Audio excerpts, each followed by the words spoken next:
I'm from 8-4 Swan, let's speak facts. Red flag, red chucks, red B hat.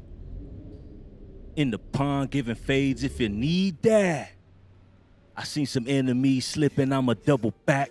I'm from 8-4 Swan, let's speak facts. Red flag, red chucks, red B hat. In the pond giving fades if you need that. See some enemies slipping, I'm a double back.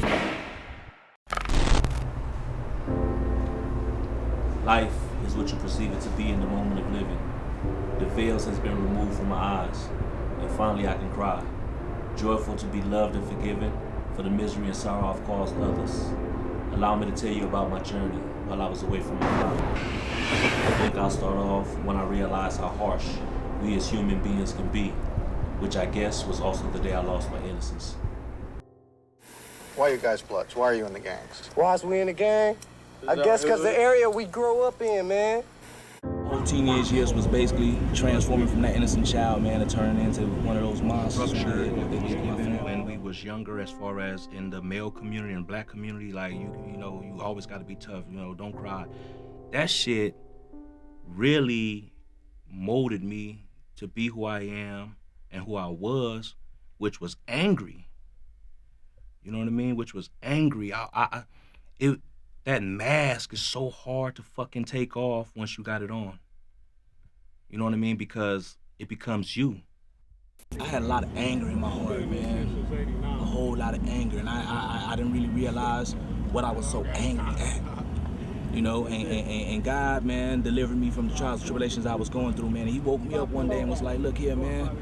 You angry because of all the shit that you was seeing. And you angry at these individuals that made you feel that way.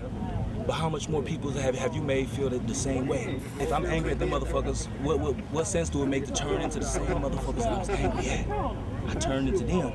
I've been in the gang, man. I've done been to the county jails, to several penitentiaries, and back and forth through war as far as gunfights and stuff. So this perception that gang banging is wonderful, that it is the lifestyle to live. It's no lifestyle to live, period. I didn't think I was gonna live past 18, you know? And then when I made it past 18, I didn't think I was gonna live past 21. My whole objective was destruction, you know, revenge, you know, to fuck them up the way they fucked me up. You know, everything about me was red, you know what I mean? Red shirt, red hat, red pants, red shoes, you know what I mean? So when I stepped out there, I was looking for trouble. The difference is this day, I'm not looking for trouble. But I honestly still go everywhere with my gun. I don't care if I'm in front of my fucking yard. I don't care if I'm at church. I go everywhere with a gun. And I'm not saying that it's the way to live. I'm tired of living like that. I'm extremely tired of living like that. I can't wait to be able to go outside of the house one day and walk my dog around the corner. You know, carry my dog for a walk. I can't do that in South Central LA.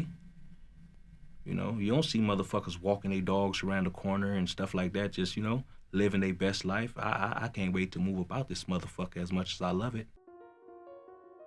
10 years ago, I didn't give a fuck. I didn't care if I died. I didn't care if I went to jail for life. Like, I had that mentality, like, whatever will be, will be.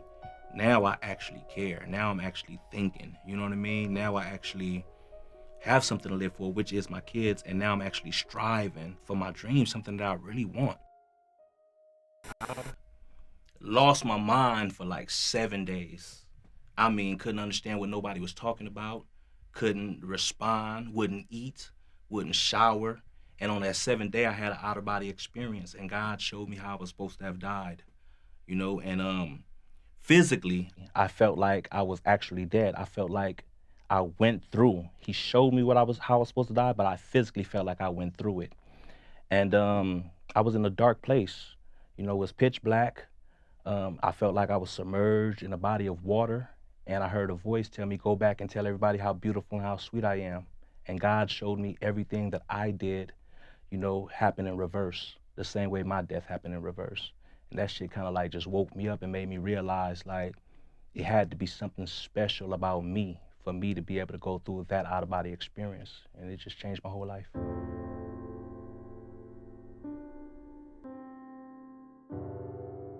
Music is everything to me. Without music, I don't know how I would even deal with life in itself. It's like, it's therapeutic to me. It's the way that I'm able to, you know, release what it is that I'm going through, whether I'm dealing with something today, whether I have to talk about something that I went through years ago. It's my therapy, because sometimes it's hard for me to even have conversations with people that are close to me and let them know what I'm really going through. But when I tap into that music, it's like I can be free. My inspiration comes from my family, and just trying to do something different for my kids and get them up out of these streets, you know what I mean? So they don't have to go through the same thing that I went through. And being motivated by OT and AD, it's always been a dream of mine to do music. But when I was able to see them actually take it serious and make a living off of it, it made me realize like I was wasting my time in these streets, not chasing my dream, you know? So the first thing I did was take it serious.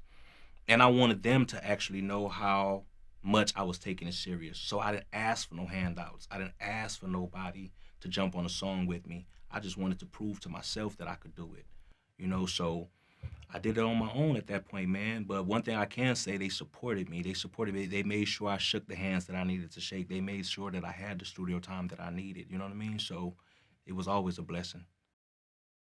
Emptied out the whole clip, nigga, fuck that. On the dead homies, blood here, none of that. If you banging, but ain't killing, then your ass whack. Know a lot of bitch niggas with some face tats. Facing time, drop dime, nigga, turn rat. Seen some real killers break like a Kit Kat. Start beef, then go borrow another nigga strap. Remember one thing, blood, you gotta give it back. Blow your face off, jaw sitting on your lap. Loose lips, get you smacked, fuck the chit chat. Click, clack, no cuts, nigga, no dat. Big back with a big gat, it's rocker. Street politics. In the hood with the shit, don't fuck with a snitch. If you do, you a bitch. I ride with the click, I die for the click. Yeah. Bird gang bitch. Blood gang bitch. Till I fuck with some Crips. Yeah. All my niggas with the shit. All my niggas with the shit. Street politics. Street politics. In the hood with the shit, don't fuck with a snitch. If you do, you a bitch. I ride with the click, I die for the click. Bird gang bitch. Blood gang bitch. Till I fuck with some Crips. All my niggas with the shit. All my niggas with the shit. Street politics.